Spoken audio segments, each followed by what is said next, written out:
How's it going, my friend? Hey RK, what's up? Nothing much. How is the James Webb up in the sky? How is it doing? It's doing very well. I think the mirror alignment is finished. Oh. I think there are 3 mirror alignments. Okay. And out of those, I think one of them is complete. And they released an image of the mirror alignment. Let me show that to you. So I'll leave a link to in the description of this particular image. This is a very big image, by the way. Right. This star that you are looking at is one of those alignment stars that they had previously. So this star is not even visible in the sky. Its visibility is about 100 times less than what the human eye can perceive. Got it. And even then you can see that when they photographed this, after the mirror alignment, it has completely saturated the picture. Correct. Meaning it's like so bright. So it gives you a very good indication of what the James Webb is capable of. True. So, it even caught all of the galaxies that are there. So these dots that you see, these are actually entire galaxies. Whoa. So these fuzzy looking stars are not stars, these are galaxies. So it has caught these, and it has caught these distant stars and galaxies and everything it has caught. So the alignment far away, that's the distances that we're talking are huge, right? Huge distances. We're talking about very vast distances. These galaxies are very far away from each other. Wow. Farther away from, of course, all of the stars that you see in our own galaxy. So almost, I would say almost about 90-95%, when you look up the sky, every star that you see is a star in our own galaxy. Right. And only when you see those fuzzy stars, stars that don't have a proper definition, those are galaxies. And those are like, many orders of magnitude farther away from our stars. So the James Webb it's like going to be there and never coming back. Right? No, it's not coming back. It's never coming back. Right. Once its lifetime is over, I would expect that in about 30-35 years, it would just be basically. So what happens to all of the satellites that we send is that they are sent with some extra fuel in them, and they are placed into these graveyard orbits. These are called graveyard orbits, meaning the orbits, the satellites are actually punched into some orbit and then they are just left there, where I think eventually in about 800-900 years they would just fall back down. Is it? Yeah. Anything that you put in orbit will eventually fall back down. But these are just placed into these graveyard orbits so that they don't interfere with other active satellites. So the James Webb is so far away, it cannot be placed in any graveyard orbit. That L2 Lagrange point that we talk about. So we don't know where. And there is no need to bring it back. There is no need to bring it back. But the science it is capable of doing is something amazing.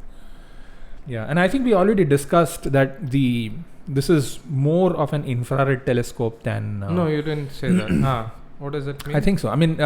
Its photos or the spectrum would be and on the spectrum it would be a little bit on the redder side.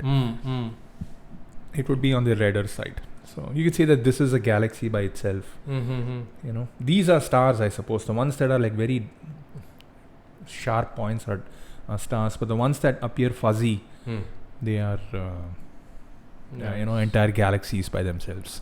I think it's time we got to the crux of what today's podcast is supposed to be. Right? I think we decided it would to EV or not to EV. To EV or not to EV. That's true. I think that sounds good. Yeah. And that's what we'll do today. So how do we want to do it? Like a normal debate? Huh? Yeah, I was never in a debate team. Were you, RK? No, I was never in a debate team. Oh wait, hold on. I think I was. But you're married, so you have more experience. So I think I was part of a debate in college, and this was in 1997, I think, and we had just detonated the nuclear. Pokhran. Yeah, the Pokhran nuclear bomb. And they were I think just a few years before, or on that year, or somewhere around that time. And I was on the side that was against nuclear weapons. My side lost, of course. Okay. Why, of course? Because No, because number one, the other team was very good. They were very well prepared. They brought out some very good points. They brought out some very good points in the sense that geopolitical. I wasn't even aware of geopolitical ramifications of not having a nuclear weapon. Got it. They very beautifully brought that forward. That was learning for me also, by the way. Nice. So there were judges and like we don't have. They had judges. So the audience will be the judge. Yes. With your comments, you have to support either my arguments or RK's arguments. Yeah. So keep that in mind. And even if you support something else, you want to point out something else, please post it in the comments. Right? If you have views that are different, either you comment or let us know if you want to actually come here and debate us. That would be awesome. We could probably future debates we can absolutely have it open. So RK, what I thought is we'll do that. Like what I know of a debate is each side gets some opening statement time, and then you start with the anti side, the side that is against. They put out an more detailed argument, and the pro side then gets a rebuttal time. You get to rebut. Normally, that's the rebuttal time is slightly lesser than the original side's time, and then you can put forward your own argument, and I can rebut that if I have some material. And then we'll take it. It's not like we are debating champs or anything. We'll take it ahead and see how it goes. Sure.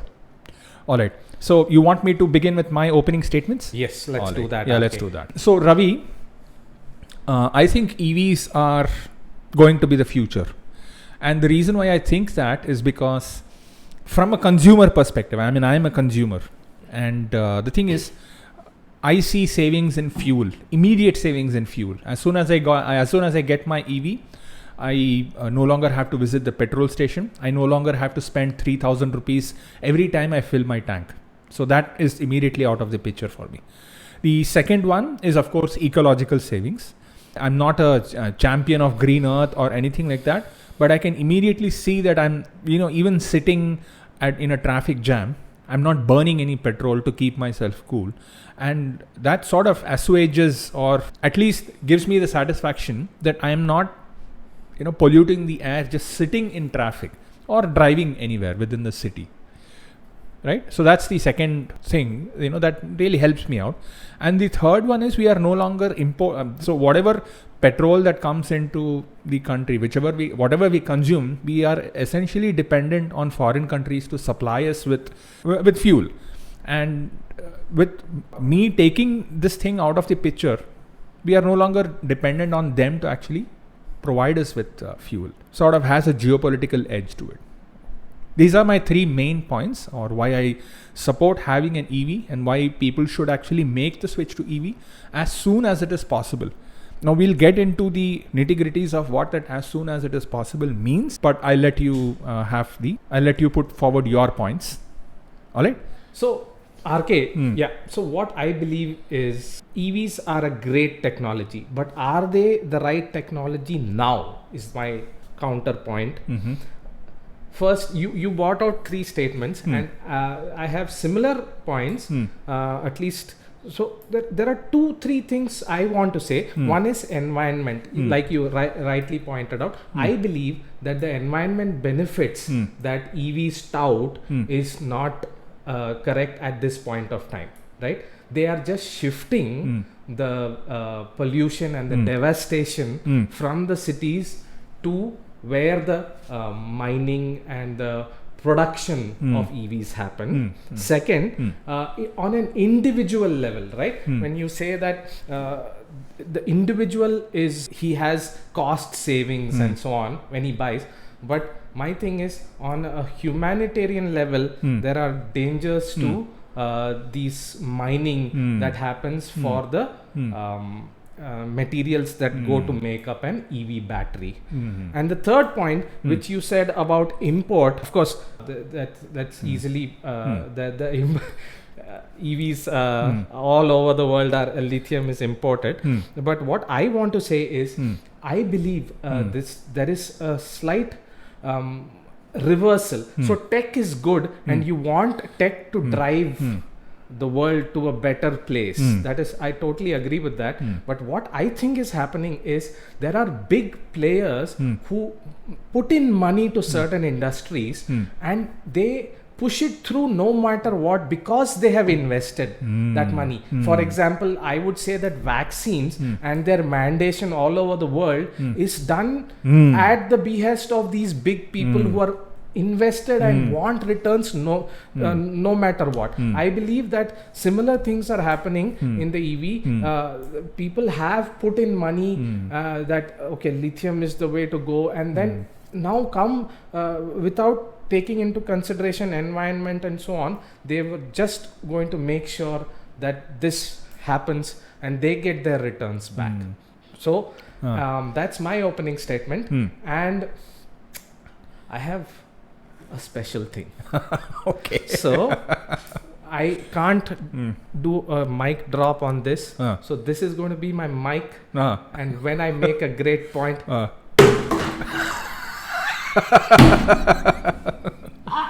so yeah. So that was your opening statement. Yeah. So RK, go ahead and put in your elaborate your first point of the environment. Fuel savings. You mean. Fuel saving. Fuel Okay, savings. the first point of your fuel savings. Your time starts now. Alright, so instead of me actually just talking about how much fuel savings are possible through EV, how about I just show you a calculator, and you can see for yourself how much fuel you can save, depending on where you are. This is my own website, by the way, and over here I have an EV savings calculator. Nice. Now I've tried to make this as honest as possible. I've not exaggerated how much mileage and all I get throughout the year and all of those things. I've not used any marketing materials to basically say, yeah, this is the mileage that I get through my EV. It's like it's honestly how much I have seen. Right. Now let's say your odometer reading, for example, mine is 11,000 kilometers, by the way. I have done 11,000 kilometers since August 2020. And let's look at the mileage. The mileage is kilometers per liter for a comparable ICE car. A comparable ICE car, because I have a Nexon EV, is the Tata Nexon. Right. It's about 14 or 15. Okay.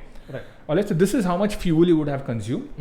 The fuel price, by the way, these are current fuel prices. Remember the web service that we introduced? I'm just going to put it for Chennai. So basically, you're saying that people can do their own calculations. They can do their own calculations, by the way, with this one. Right. Now, for this many liters of petrol, Yeah. I would have spent about 82,000 rupees. Right. But then I'll have to reduce how much mileage or how much fuel also I have, charges also I have. Correct. Right? So for a Nexon EV, it gets me about 220 kilometers. During the summers, I get between 200 and 220. In the winters, when the climate is a little bit cooler, I get about 240 to 270. I get. So on an average throughout the year, it's about 220, and I'll leave it at that. You can reduce it if you want. And the number of units per charge is about 31 units. It's the capacity of the battery is 30.02 kilowatts, and this is about, I would say, about 31 kilowatt hours. Correct. Now the cost per unit is, because I'm living in Tamil Nadu, is about 6.6 rupees. So the amount of money that I have saved since August 2020 is about 72,000 rupees I have saved. Nice. Now this is only as far as the fuel savings that I have. The amount of savings that I have done just on the fuel prices alone, just putting the petrol alone. And right now, even sitting here in between war between two nations, I'm still not worried about petrol prices. Those geopolitical things that are happening right now that can cause the fuel prices to go up or go down, I'm not worried about that at all. And you know how this geopolitics and everything works. As soon as Russian attack on Ukraine started, the fuel prices immediately they shot up around the world, but not in India because it was election time and all. But it went up everywhere. But when the situation normalizes, it goes back to normal, the fuel prices never went back down. They don't go back down so quickly. Alright, so that's my point about fuel savings. Yes, RK, very nice website to show your savings. 2 points on this. One is you haven't factored in the initial higher cost of the the EV. So you should show that also in your website as to how much the EV version of Nexon costs more with respect to the ICE version. Okay. Right? Second point, we don't know the long-term savings of this. In the sense, how fast your battery is going to degrade, whether they'll replace it for free or not. And so that has to be factored in if you have to buy it again. Third point, about price of the petrol, I think that was it was not. So this comes back to my initial point that people above are trying to influence buying of EVs because they have some interests in that. So although the crude oil price is not shooting up, prices in India have gone up even before the Russia-Ukraine. They were high. That's so true. We are not going to. So it's not a reflection of that. That precisely the point I am trying to make is that the people are trying to influence people to buy EVs by inflating the cost of petrol, even though crude is available at the same price or less. Right? So that's my rebuttal. So I think point taken about the higher cost of EVs. But here's the thing, I do believe that the higher cost of EVs is only a temporary thing for now. And the reason for that is because as time goes on, so this is something that early adopters have to face. Because people who have adopted it early, they will have to face this higher cost right now. As time goes on, as more and more lithium comes into the market, and by that I mean, see, what will happen is the higher cost of the lithium will be offset by more and more lithium coming into the market. Because as lithium comes in, as more vehicles now will then start going into that recycle process, we will basically get the lithium is not going anywhere. It's still in those batteries. All we have to do is recycle them. And I know for a fact that Tata is actually working on a recycling plant for these lithium ion batteries. So as more and more lithium we import, it's not like we are burning it away and then just throwing it into the air. It's still there. So for early adopters, it would be expensive, but as time goes on, its price would actually come down to a more normal level. So yes, point taken that right now the EVs are more expensive than regular. Even EV bike is expensive, for a similarly sized vehicle. But I think that's still like an early adoption, a cost towards early adoption. So what has happened, great that you brought this point of recycling the lithium itself. So that is not yet, we are not yet there. So right now, all the lithium that is coming is still getting mined and getting. I know, like you said, I don't know about Tata's. I know a couple of companies in the US that are trying to do this recycling. But they have said that it is a very complex process to separate out all these chemicals, and it's an environmentally dangerous because you have to sludge them. So you have to reach 1000 degrees Celsius and make it a sludge, and then again filter out these individual metals. So we are not yet there. So we don't know. It is something that it is needed, obviously, right? Otherwise, the problem is, like we'll come to it, the problems of EVs currently. But like you said, because you brought up the point, recycling needs to happen, but we are not there yet. Okay. And not there in the near future. Near future, I'm talking about 2 years. So we are not there till 2024 at least. We are not at a point where the lithium will be extracted to make more new lithium. Right. Okay. But there are, like you said, there are companies working on it. So just a short rebuttal to what you said. If these lithium cells cannot be recycled, by the way, they will be used in other applications. So solar, right? So I'll tell you, solar cannot be available during the night, of course, right? So what the plan was that you will just take these old car batteries, hook them up to solar, have them charged throughout the day, and then drain them in the night, basically working as batteries. And the idea is that these used batteries that you just took from these cars would essentially be working as not so great batteries, but still very good for power generation purposes or to offset power shortages. I didn't absolutely understand. So you're saying the EV, it's not strong enough to power an EV, but it is enough to do a house. Is that what you're saying? Right? So not just a house. So what will happen is that you will have these batteries that get degraded. So let's say in about 8-10 years, my battery gets degraded. Correct. It has two paths to go. One path, it will basically end up getting recycled, and then it will become new batteries. Right. Or if, let's say, for example, Tata decides, no, let's not recycle it. Let's just put it into the grid itself. So the idea is that they will build these large energy storage devices that can basically store energy over the day and release them during the night. That's one of the things.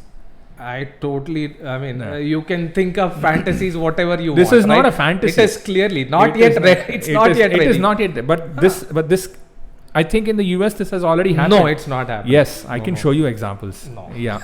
That is okay. You can fantasize about anything that you want. So, So let's. So that point is done. Okay. So I will give my first point. Okay. Yeah. My first point is the touted environment benefits, right? Oh, I am keeping it green. Yeah, you are keeping it green in the city. First of all, so there are two things. One is that at manufacture, and we are talking about carbon emissions. Right? Understood. Yeah. So an EV car currently takes 60% more carbon to manufacture than a petrol or a diesel one. Okay. Right? How is this? Because for 1 ton of lithium that you're mining, 15 tons of carbon are being released. So when you say that you are doing this green, at mining itself, you are releasing so much carbon into the environment. Then for the manufacture, you're taking 60% more to which is mainly the battery itself, right? Second, the carbon you're not taking into consideration of the lithium which is mined at places such as Chile, Argentina, Australia. All of it goes to China for refining because there is no other place in the world that will refine. So you transport the metals through sea, which is obviously taking fossil fuels, and you put it in China, and from China you again transport it to all the nations of the world. So all this is taking huge amounts of carbon. Third point. So we have carbon in the mining, carbon in the transportation. Third point is water. We are very concerned about water. For the brine, there are two types of lithium extraction. One is brine and one is the metal, the ore. For cleaning the ore, you need billions of liters of water. For the brine, obviously, you need so much amount of water that you need to filter, right? So water wise also, you are causing so much harm to the environment. Fourth point, when all this is still in the manufacture part. When you say that you are doing so much good to the environment by not polluting it in the cities, all EVs, because we are plugging into the grid, you are only as green as the power grid you are charging from. Correct? So unless you are like, if you are in India or China, which is predominantly coal driven right now at least, then you are not, you're just shifting, like I said earlier, you're shifting the pollution from city to where it is energy, where the grid is getting the energy from. Okay. So that's my environment point. Okay. So you spoke about ore mining, and you also said that generating or creating these EV batteries takes 60% more fuel. You're saying 60% more carbon emissions than a normal car, right? Okay. So where did you get this 60% figure from? This is from the Guardian. Yeah. So I would suspect that. Okay. But I'll show you the video. Yeah, no problem. Right. Okay. So here's the thing. When lithium is the lightest metal found. Basically it's like, I think the third on the periodic table itself. lithium basically just floats to the surface. I mean, if you talk about the Earth's crust as being like a semi-liquid, it basically floats to the surface. So it's actually found very close to the surface, close to the sea, and which is why it's actually easier to mine. So when you say mine, don't think of it as basically blasting everything off from the earth. It's literally found on salt flats. So that's number one. Okay. I think one of the things you missed was lithium needs to be mixed with one another metal, which is basically electrochemically, it is as farther away from lithium as possible. So there are two metals that are provide this thing. It's either cobalt or, very fortunately for us, iron. I know Tesla for a fact uses lithium cobalt batteries. In India, we have predominantly used lithium ferrite. So, even the mining of those materials is not a big deal for us because iron is so prevalent in nature itself. So there's no need to have like new mining done for that. Now, every car that you take, do you know how much lithium actually goes into that? My battery, I think, weighs about 350 kilos. Do you know how much lithium goes into that really? It's about 11 kilos. That's it. About 11 to 12 kilos of lithium goes into that. The rest of it is actually the copper wiring, the casing, the iron, and all of those things form the rest of the bulk of the weight of a lithium of a lithium car. Now, I don't actually have any figures on how much water is being used to clean this, but I would really doubt that. And the reason for that is because lithium is generally mined in places where water, where water is actually widely available, because it essentially floats to the surface along with the salt. Not floats, but floats to the surface of the Earth's crust. If you can find lithium, it's literally on the surface. It will be on the surface. Just a little bit of digging you'll have to do. As much digging as you would do to salt. Now you talk about shipping all of these lithium that is mined in these three countries and then transporting them to places like China and all of those things. But here's the thing. Why are you discounting the shipping of petroleum products every day to and fro from wherever they are basically dug up, or wherever they are sucked out of, and then they have to be, brought to the place where they have to be refined?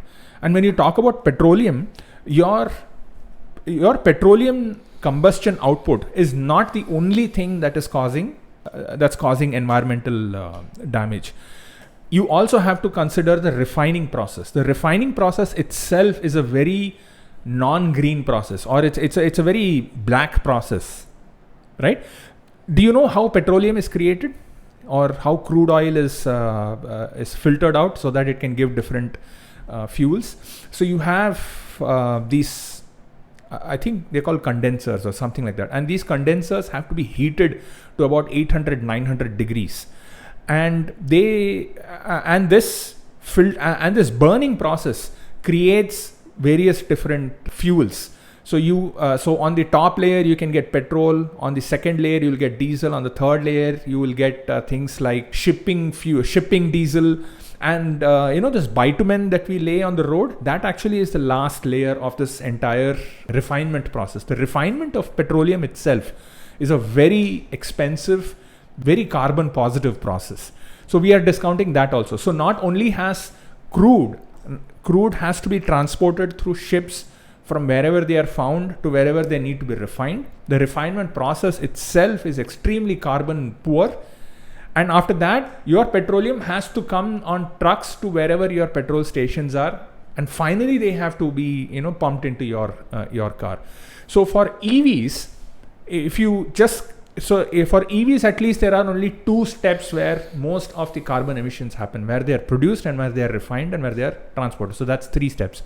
But for things like for petroleum, there is carbon emissions all along the way, where it is sucked out of the ground, where it has to be shipped, where it has to be refined. That refined petroleum, the various grades and everything, it has to be transported to your thing, and then it has to be pumped into your car, and then it doesn't stop over there. It still is an ongoing process because you're still creating pollution by burning that petrol.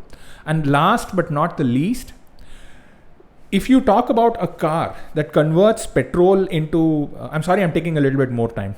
If you talk about a car that takes petrol to convert it into motion, you are converting only about 15. The best engines can convert, I think, about 18% of the available energy into motion and to keeping you cool in climates like Chennai and all. When you talk about these EVs, right? The processes that is used to create energy, let's say in a power grid, those are purpose built to extract as much energy out of, let's say, coal as possible. So their efficiency is much higher than, yeah, I know time's up, but I'm just going to take a little bit more time. Their efficiency is much more higher, in the order of, I think, about 60 to 70% in converting that energy into electricity, and that electricity is pumped into the grid, and then I basically convert it into motion through my car.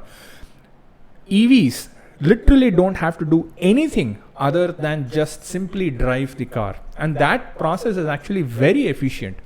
I think it's in the order of, again, once again, in the order of 60 to 70% energy that is there is converted into motion, and then there is the cooling effect and all of those things. So by and large, driving an EV car is more efficient than driving a petrol car, even if you remove away all of the other factors, like how much pollution is being created at the source. Whether you take it at the source or at the destination itself, EVs are still more efficient than that.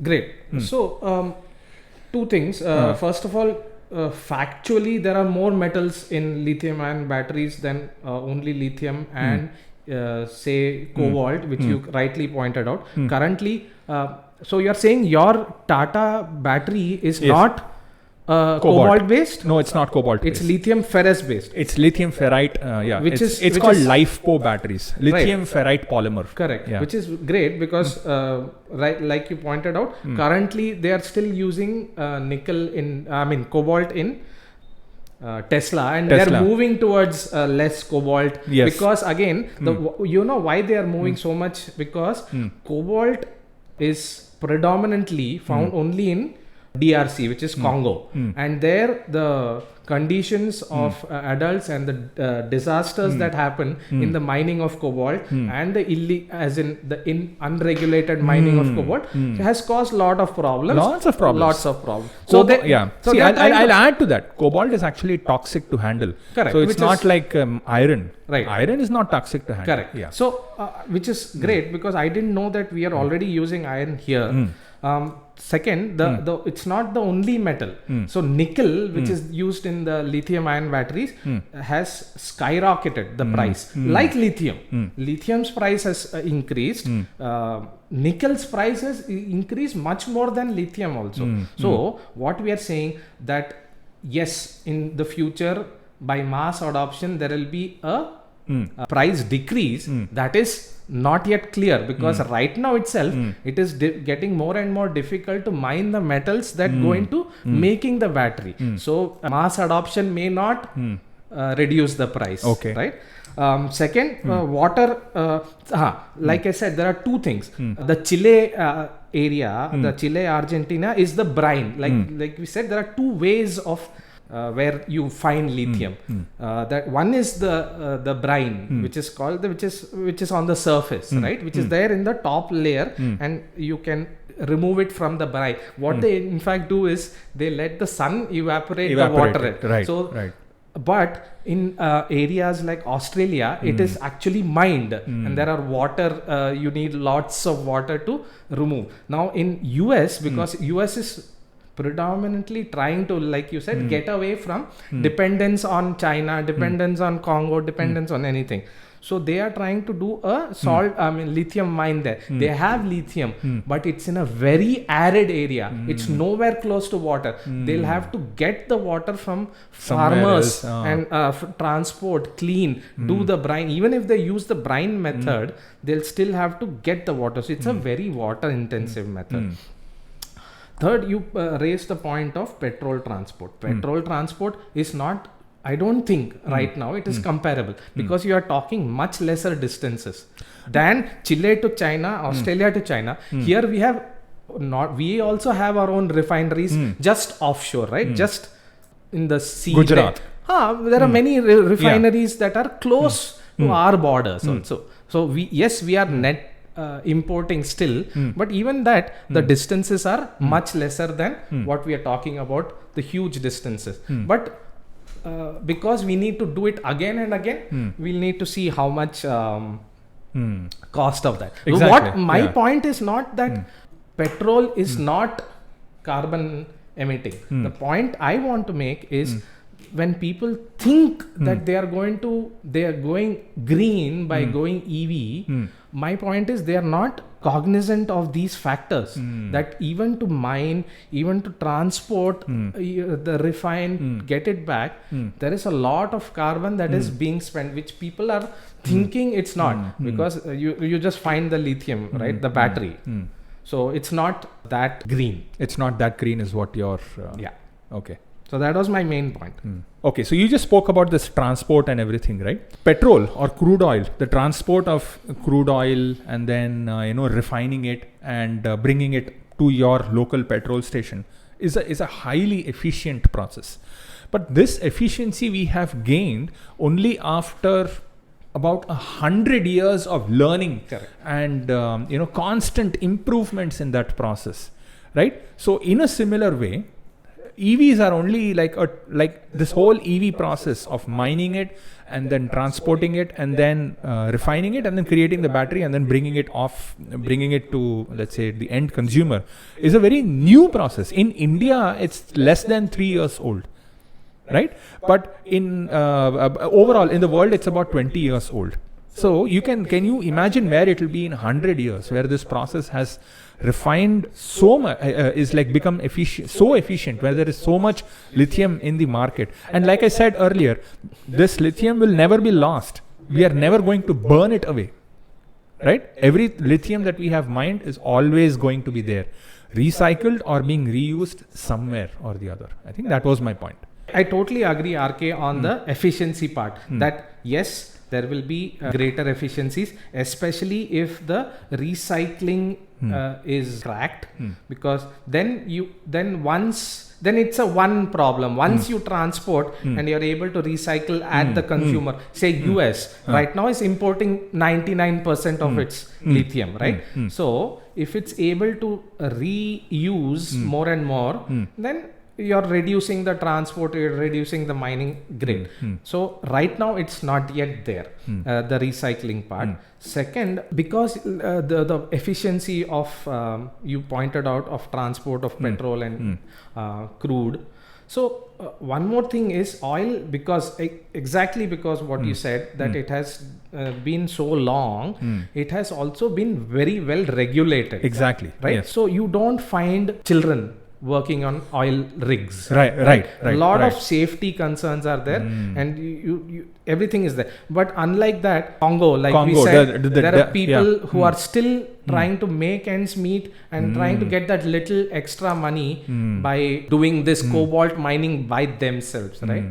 So when we say, shouldn't we keep the humanitarian aspects in mind? Our children and their children, all children are the same. If we want greener and better future for our children, don't the Congo children deserve the same?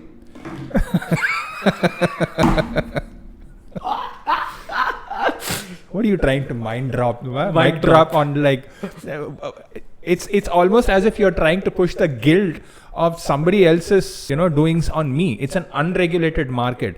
I have no control over it. Yeah. Right. How do you think we are going to solve that situation where children are still being used to actually mine all of this? And by the way, it's not like children are being forced to do this. So essentially what happens is, when somebody finds a mine, it's an open free for all and anybody can do it.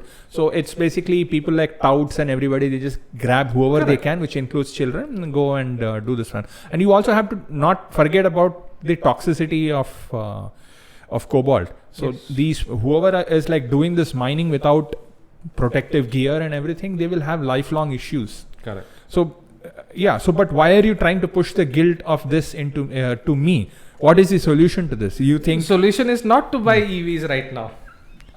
Solution is no. The solution is not to buy EVs. The solution is not buy EVs. The solution is to move to something else, like we have done. I know for a fact that mine does not use does not use cobalt. Right, so because I have not used it, I at least from my end, I have not basically caused anybody's. I mean, I have not gained any bad karma out of that. I was totally aware of that before I was even aware of Tata Nexon coming in. But then I saw, but when the Tata Nexon came out, the first thing I saw was what type of battery it was. It was lithium ferrite.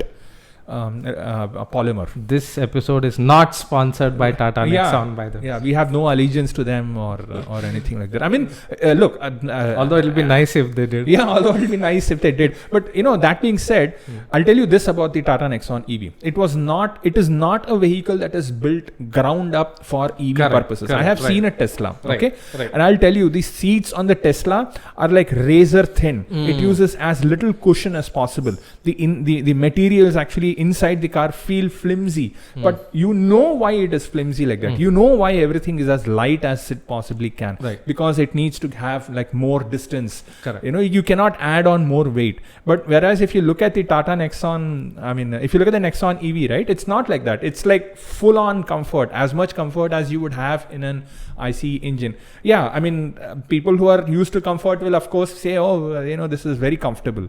But then people who know about EVs, who want that extra edge out of their batteries, would take a look at it and say, yeah, you know what, I probably don't need such thick seats. I'm willing to let go a little bit more than... Yeah, but RK, so that is also a problem of the American distances, right? And their sort of thing to not... I mean, it's a very... So I was interesting aside. I was watching a documentary on American road movies, very nicely made. So the Dwight Eisenhower made this very vast network of highways, and he made it very nice so that people could. It's a country of distances, and the thing is, they want to drive. It's a sort of thing, established thing that people just get out and drive. Whereas in India, a country like India, we are not predominantly. It's not yet like get out and drive. It's predominantly still take a train country, take a train or a bus country, which is where apparently China has 98% of its vehicles, buses running on EVs. That makes more sense for India. That the primary mode of transport becomes EVized rather than the individual, right? Where so the Guardian video which I was talking about also says that it makes more sense for the mass transport to be EV. Yeah, just like trains. Trains are EV. In the local areas are EVs. Electrified, you mean? So that is one point to look. So America, there is a lot of America-driven thing, but we should also see what is better for us rather than in our geological, political, economic. Because they want everyone to have cars. I mean, they have that road they want to drive, but that's not our primary concern, right? Second point is, like you said, better, less.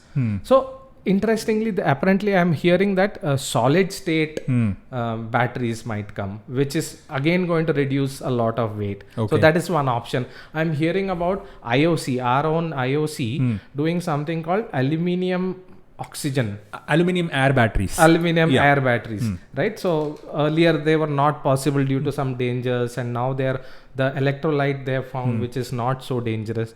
So some things like these, and obviously we should not miss to, in our country, ethanol and biofuels might be even a better option than adopting to EVs. EV. So what do you think about that? So these lithium ion.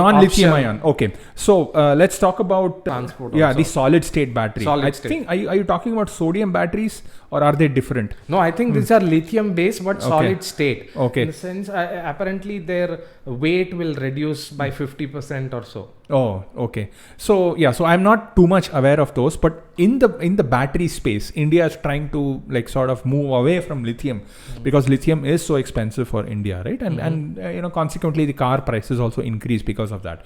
So India is working on sodium batteries for that. Sodium batteries, and you also spoke about aluminium air batteries. The problem with aluminium air batteries, aluminium air batteries can give you like an excellent range, even beyond that of petrol. Correct. Right? Like 1,500, 1,600 kilometers per lithium per aluminium battery. Right. Now I say per aluminium battery because once it is used, you cannot use the same battery again. Anyways, I mean it basically needs to go through a recycling process. But if it is so easy that you can do it at any petrol bunk, then that network is already available for us, right? You mean for aluminium?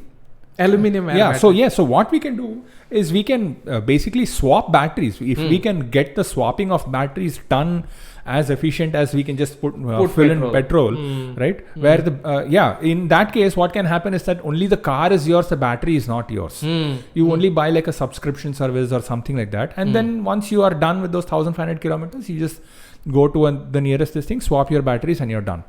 Swap the aluminium air thingy, and then you can be done. So we can do something like that. I was just looking at a table of how much carbon pollution is done by each source. Petrol and diesel are like obviously the highest, and ethanol is like at that real center level. I mean, it's like it's not EV efficient, but it's also not petrol bad. It was like the amount of pollution due to ethanol or bioethanol is actually very much reduced. So it's actually very good. So India is actually looking at that also. Correct. And we are also looking at hydrogen fuel. Right. But the problem with hydrogen fuel is that storage of hydrogen, pumping it into your car would be, I would say it's a little bit of a challenge.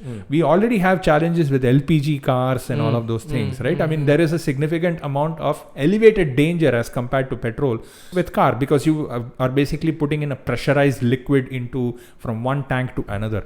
So can you imagine 10 times the the pressure required to basically compress petrol and put hydrogen and put it into your this thing. So I think there is a little bit more danger involved with hydrogen cars. I'm not sure how it'll go, but I can clearly see at least the Indian government's stance on reducing carbon emissions.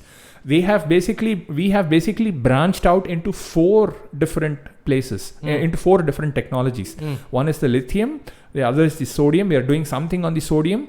Aluminium air, and then you have bioethanol, and as well as hydrogen. So we have these 4 things that we are doing, and I think the government wants to just see which one of them picks it up, which one of them is able to do it the fastest. And if you want me to bet my horses on it, I would definitely bet my horses on EV rather than anything else. So in which case there should be an even greater impetus to get the power grid also more clean, right? More clean, yes. Which means more nuclear. But there seems to be still hesitance on nuclear. I mean, at least converting to nuclear. Converting to nuclear. I mean, in states like Tamil Nadu, there will always be an issue with converting to nuclear because of the dangers, whether perceived dangers or actual dangers. There would always be an issue. So we will just have to make sure that we adopt the right nuclear technology to produce power, because there are some technologies that are inherently more dangerous than the others in terms of shutting down a nuclear power plant when at the time of a danger or something like that. This is my closing remark, RK. So my closing remark is that EVs are a good technology. Whether India is ready for mass adoption of EV right now is something we'll have to look, not just based on right now, but because of all these factors that might influence it in the coming future also. That said, I want India to also concentrate on more efficient ways of power generation, in which case the EV themselves will become better at carbon emission and so on overall, but also look at these other India specific. So the EV industry has sort of also become a smart car thing also. There are tied. So I would like India to concentrate on other things like biofuels, ethanol, making them also more efficient, because I feel that can be locally sourced and you can deploy them in for Indian consumers. Okay. Also, like in China, I want mass transit to get the benefits of cleaner energy rather than first going to consumer individual car drivers. I think I would also settle in the same place where you are. Among all of this, I forgot to tell you. So let's say you have a regular car or a vehicle right now. Should you convert to an EV right now? The answer is no, absolutely not. You should not convert to an EV. You should use your vehicle as much as possible and only then turn to an EV. And what is that point? That point is when servicing the vehicle becomes more expensive than, each cycle it becomes more and more expensive. That point for Indian cars at least will come at about 10 to 12 years. 12 to 14 years. Because anyways at 12 years you'll have to start registering your car once every year. So at that point itself, you are already spending I think about 8 to 10 hours in going to the registration place and all of those things. So that you will have to. So that is the point when you should say, okay, what is my next vehicle? When you think about the next vehicle, just make sure if you can move to an EV. More and more better and cheaper variants are coming out. By the way, Tata is coming out with Nexon EV. It's I'm sorry, not Nexon EV. The Tiago. Tigor EV. Tigor EV. And it's only 14 lakhs. The regular Tigor is I think 8 lakhs high end, and this is 14 lakhs high end. So and of course most of the cost will go towards the battery, but it's a switch that you can make. So that's so that's one thing. And you would also remove your dependence on foreign oil, right? I mean, right now India imports so much oil, right? We import oil not just for driving ourselves, we import oil for all of the other things also that we need. So at least from your end, you would remove India's dependence from, you can remove those things from the equation. So every month when you go and put your budget for the house, you have already removed one thing from your budget as soon as you get an EV. Both my car and my bike are an EV, and it's been I think more 1.5 years since I visited a petrol station. So RK, these things, these debates, I think so. Apparently, India had a very long history of debates earlier in the philosophical. Yes. You hear of this Rishi coming and defeating everybody in debates. So what I liked about this is also that same in the case of Kashmir files and also the more than the actual event or the actual debate. I think what is useful is the fact that you're gathering information, you're getting to know different things, and the process leading up to the debate itself is also useful. And we should, so for example, like you told me about the lithium ferrite batteries, which already India. So even we are ahead of the sort of US in that aspect and all. So these things are also very good for me. So we get to learn through debate, right? And so it was a great debating this with you, RK. What do you think? I feel the same.